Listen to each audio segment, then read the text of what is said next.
Good morning, I'm Christina Johnson, and my capstone project is the Crenshaw Commons Women's Center.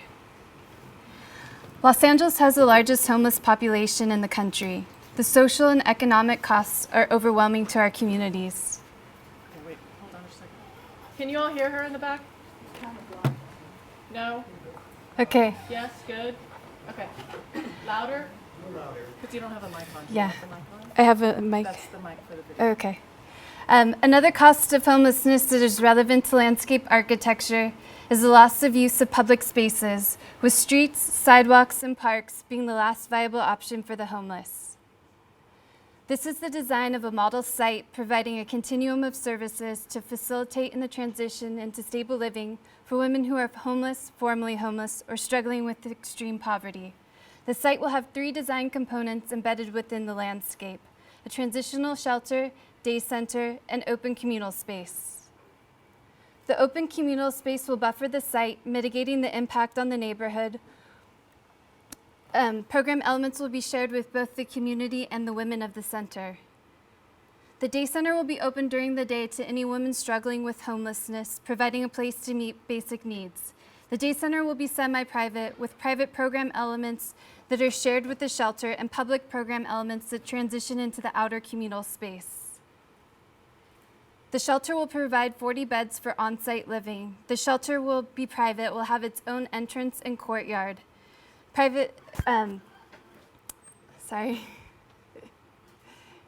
complexity of this project is the design of private, semi-private, and public spaces and the transition between the 3.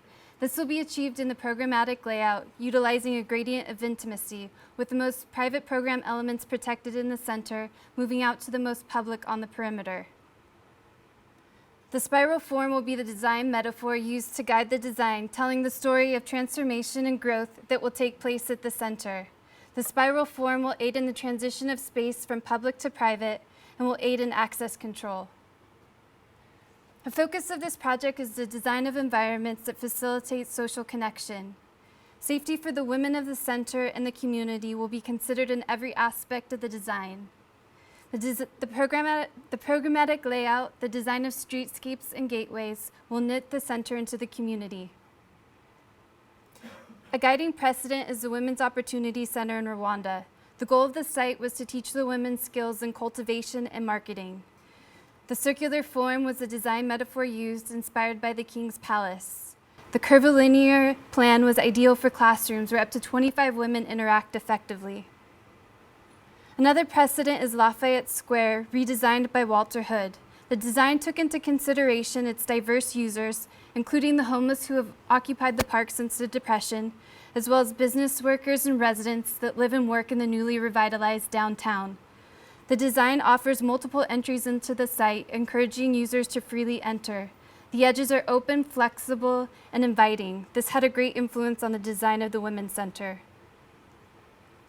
A study done in 2012 by Claire LaCroix pinpoints the most ideal placement for shelters for women. The study takes into consideration the disbursement of homeless, disbursement of shelters, proximity to public transportation, and proximity to the children and family services. One of the most ideal places for a women's shelter is within South Los Angeles in the Crenshaw district. South Los Angeles has one of the highest populations of homeless in Los Angeles, has the highest number of households headed by single women, a precursor to women and family homelessness. Within the Crenshaw district, I began my search for a site. I focused on the neighborhood of Leimert Park. Leimert Park is centrally located within Los Angeles. Leimert Park and surrounding neighborhoods are ideal for the women to easily transition into once their stay at the center is through. Leimert Park is a vibrant neighborhood with strong communal ties. Many gatherings take place in the village center, rallies, protests, and cultural festivals. Leimert Park was one of Los Angeles's first planned communities, designed by the Olmsted brothers. After the Watts riots, Leimert Park gained a national reputation as a cultural center for African American artists, writers, and musicians. Leimert Park's rich historical narrative and strong communal ties will support the women of the center, providing a sense of belonging to a place with a strong identity. The site is located in the northern portion of the neighborhood at the cross-section of Crenshaw Boulevard and Exposition Boulevard. The site is located close to multiple modes of public transportation, which is critical since most of the women will be relying solely on public transport. The expo stop for the metro and the Crenshaw LAX line is 60 yards away, and multiple bus routes are within close proximity. The site is close to a number of resources to help with the varying life challenges the women are trying to overcome: domestic abuse, substance abuse, child custody, and parenting support. The site is also close to a number of points of community connection. The site is currently the General Service Department and Department of Water and Power for the City of Los Angeles. To the west of the site is the monumental West Angels Cathedral, to the east, Unified Grocers Dairy Facility, to the south, industrial buildings, and to the north, a neighborhood of modest single-family homes. The industrial buildings to the south are an opportunity for program placement that needs to be distanced away from the neighborhood. The neighborhood to the north is an opportunity for social connection and bringing the community into the site. And it's also a constraint where design considerations will need to be made to buffer the site from the community.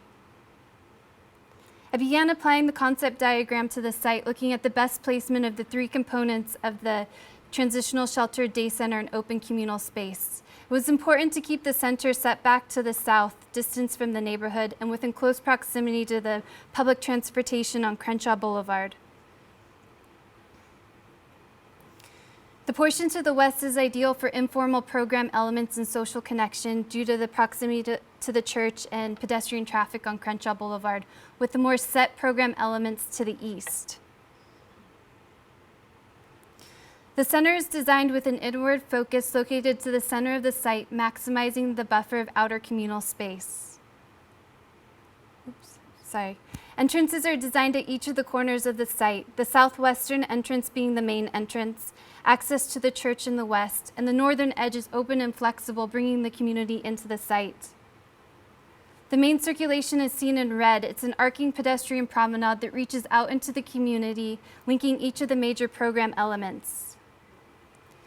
Vehicular circulation is seen in blue. There are two parking lots, parking to the east for the public and parking for the center to the south. Center parking is mainly for staff and deliveries. Parking was designed to allow easy vehicular access while having minimal physical impact on the site. A gradient of program elements surrounds the center.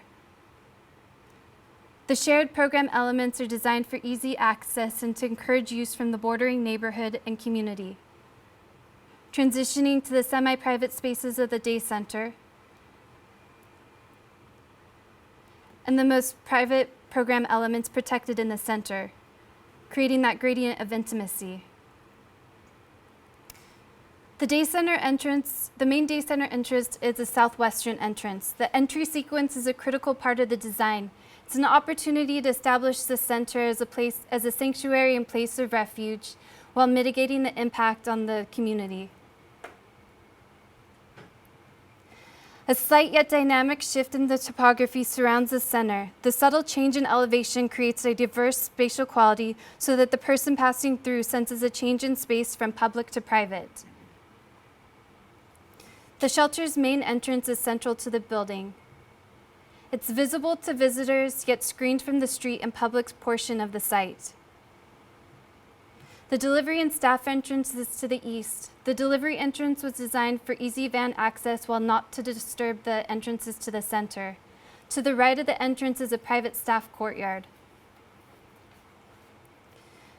The women that live on site have their own private entrance.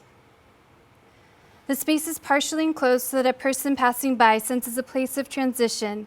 The stationary user feels set apart and protected. The design provides an important psychological and physical transition from the public life of the street to the private life of the residents. The courtyards are enclosed by the two buildings. It shelters the space and provides a sense of territory.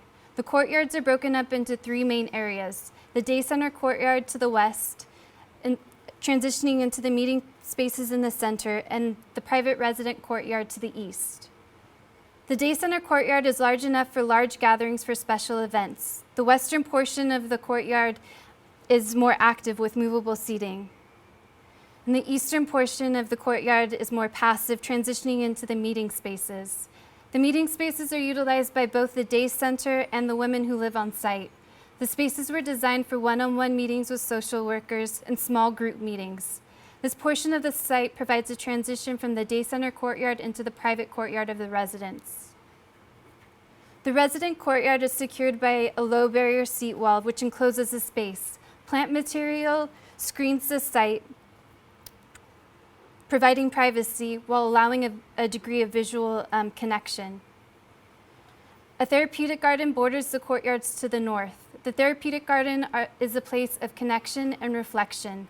The gardens are designed with meandering paths, a labyrinth, and spaces for classes. Transition from public to private was achieved in the program placement circulation hierarchy.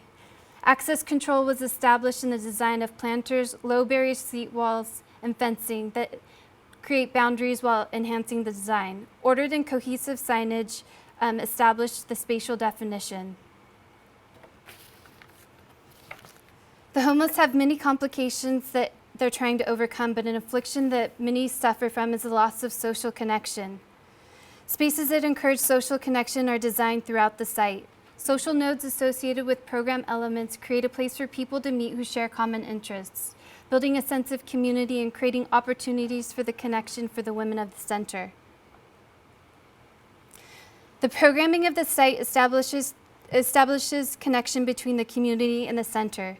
The community garden is a source of fresh food and pride for the community. The dog park connects with the animal shelter 1 block east of the site, providing volunteer opportunities. The event meadow and pavilion provide gathering space for the community, public programmed events, markets, and job fairs. The design of streetscape connecting Dignam Boulevard and Crenshaw Boulevard, stewardship of the site by the Women's Center, all contribute to a place that is celebrated by the community. Crenshaw Commons Women's Center is a study in landscape architecture's ability to shape the way we live and relate to the world around us. Thank you.